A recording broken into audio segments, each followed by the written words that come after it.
Instead of fighting for happiness all the time, what if we embrace the jewel in the darkness?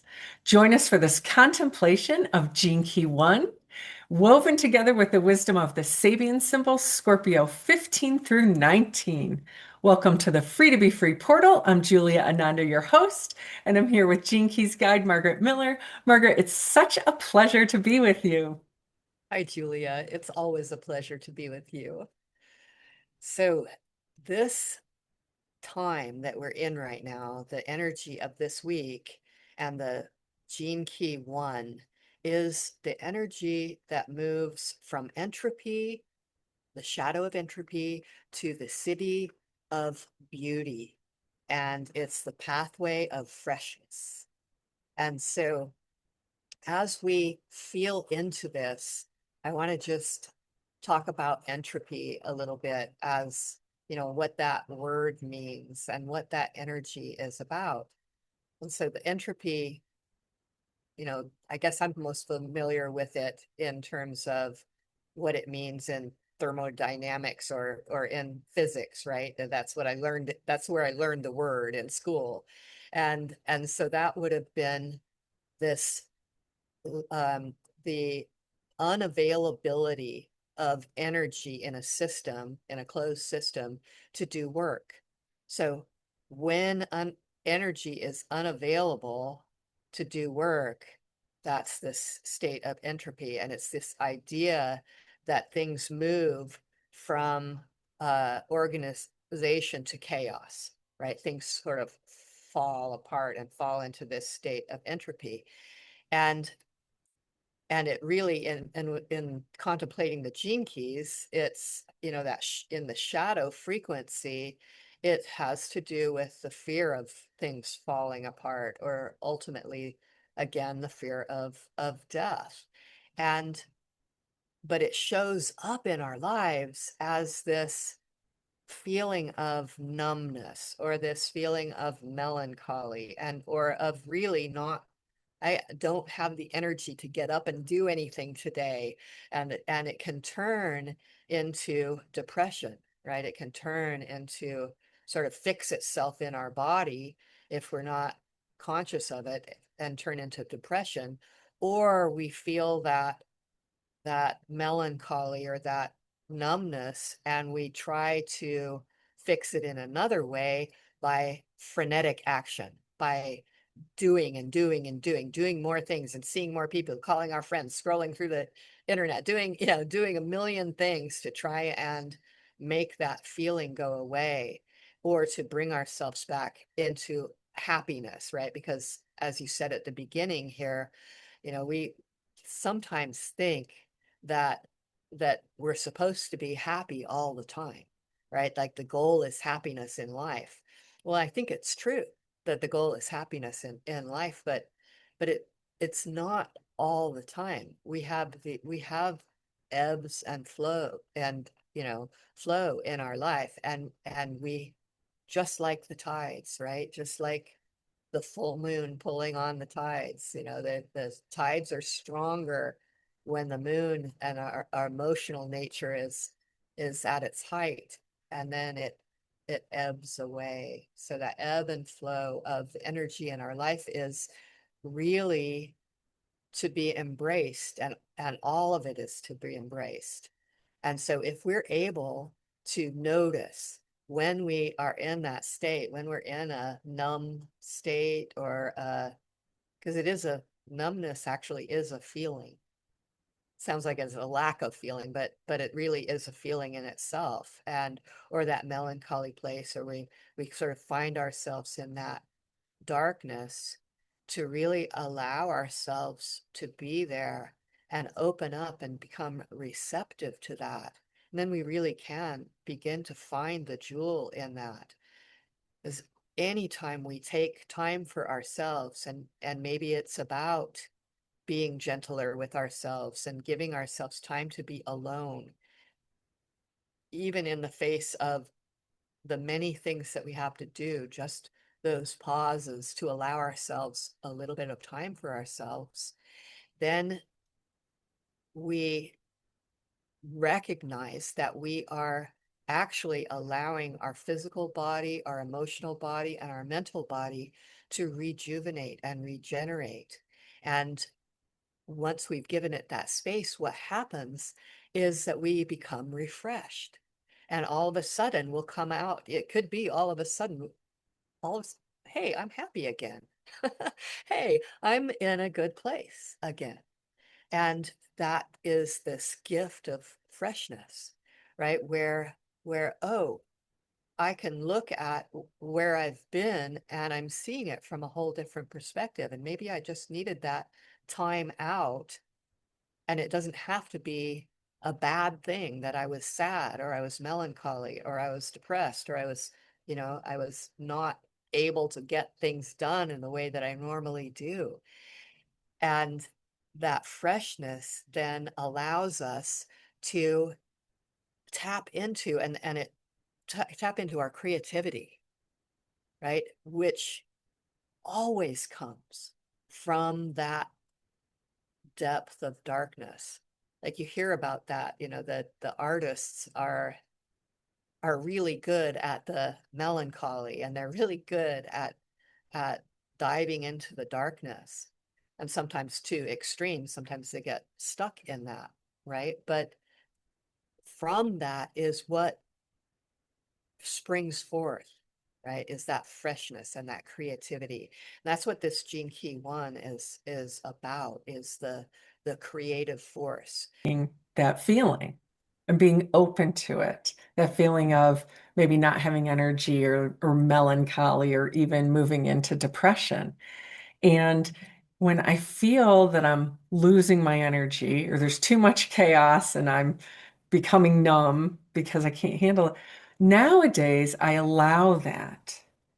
And the way that I'm beginning to think about it now is that it's my soul pulling me in or my heart pulling me in to a quiet space so that I can realign and be refreshed and receive the wisdom that I need to receive. Instead of fighting it and thinking, oh, I should be happy or trying to change it, now I think, oh, I need to connect more with my spirit. And so this is actually calling me in to go into deeper connection inside myself. This is exactly what the shadows, all of the shadows of all of the gene keys are pointing towards when we are in this low energy. And it begins with this first gene key.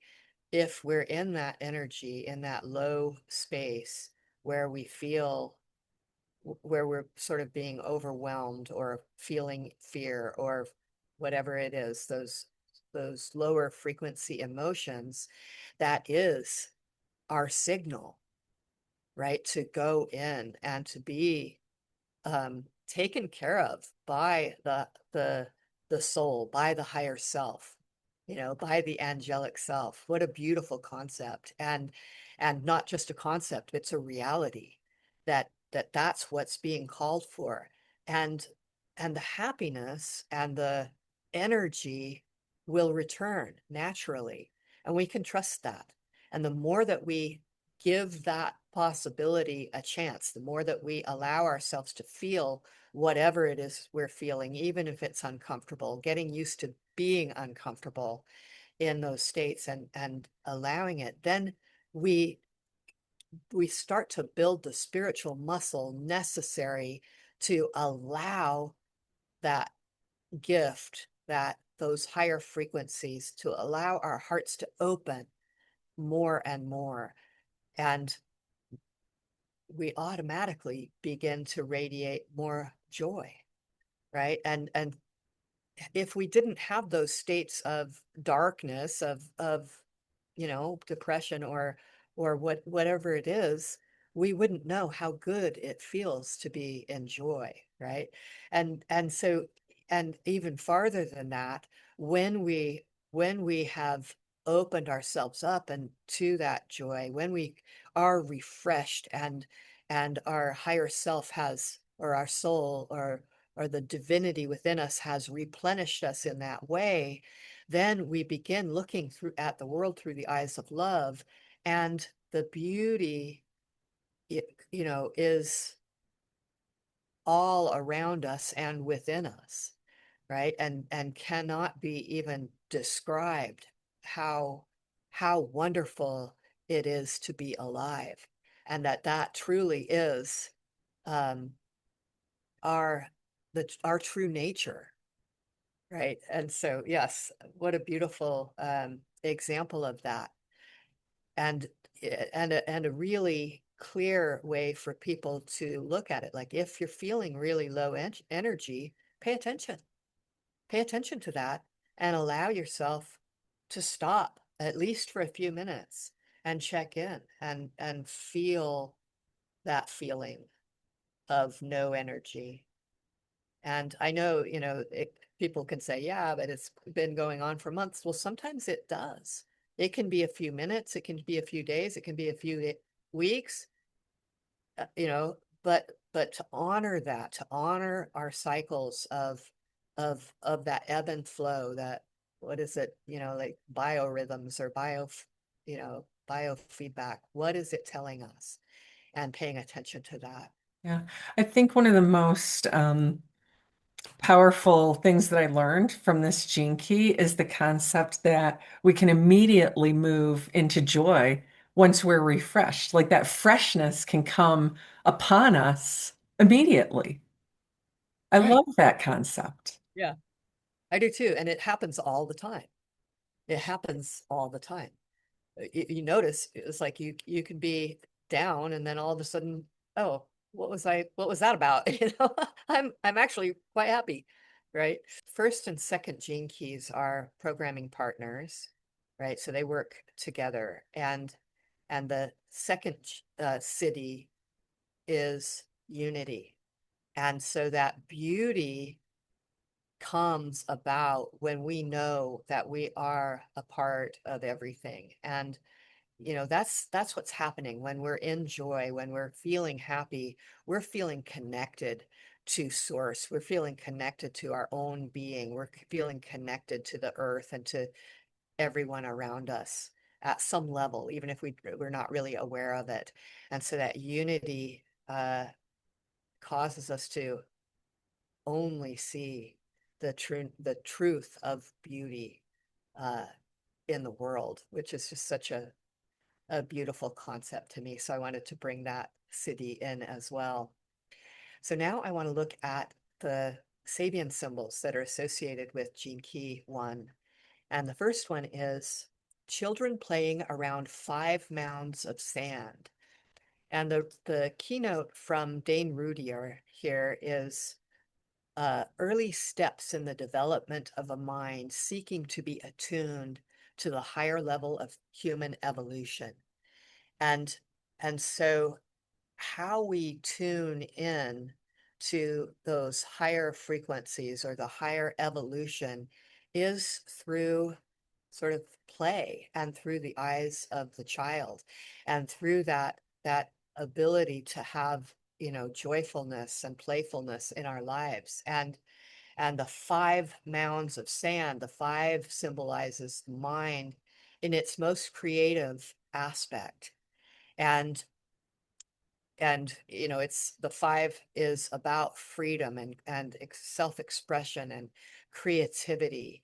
And we talked about that in the gene key, how that comes out of that going inward into the darkness and allowing that to gestate, right? To come out of that. Creativity comes out of that dark night of the soul in a way. So then the Scorpio 16, a girl's face breaking into a smile. And it's really the reaching out of the heart to new experiences.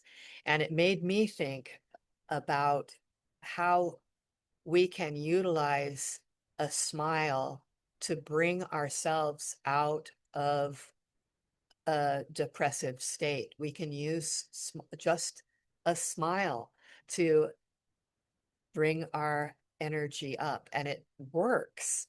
every time.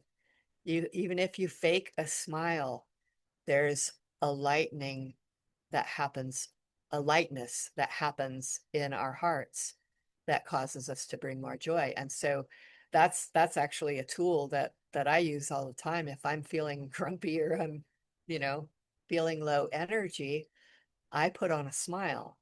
And I used to not do that. I was very, I very serious as a child. If I was depressed or I was feeling grumpy or whatever, I had the sourpuss face.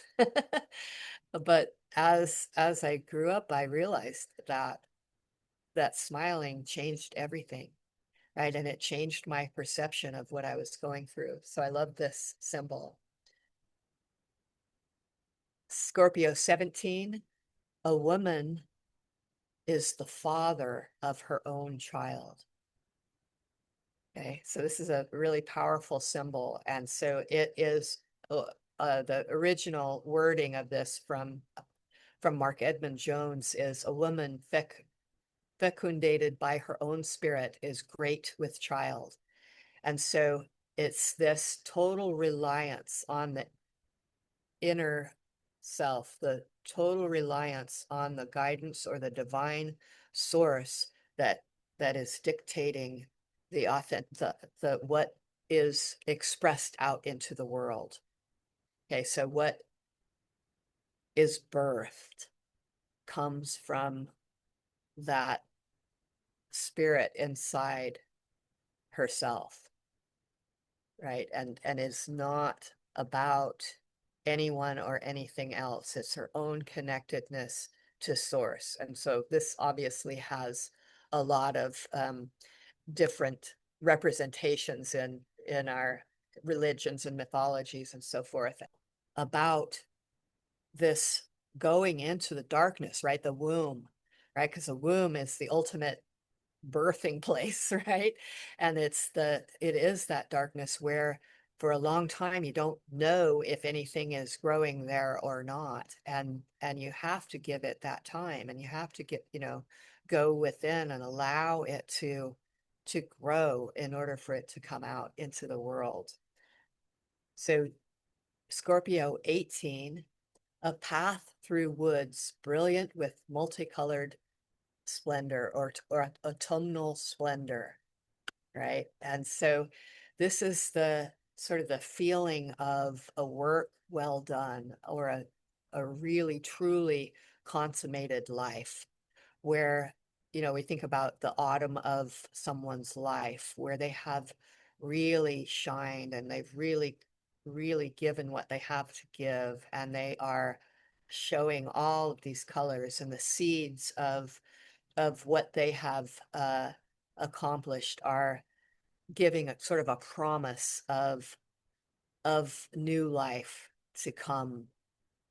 And and so it's just this expression or this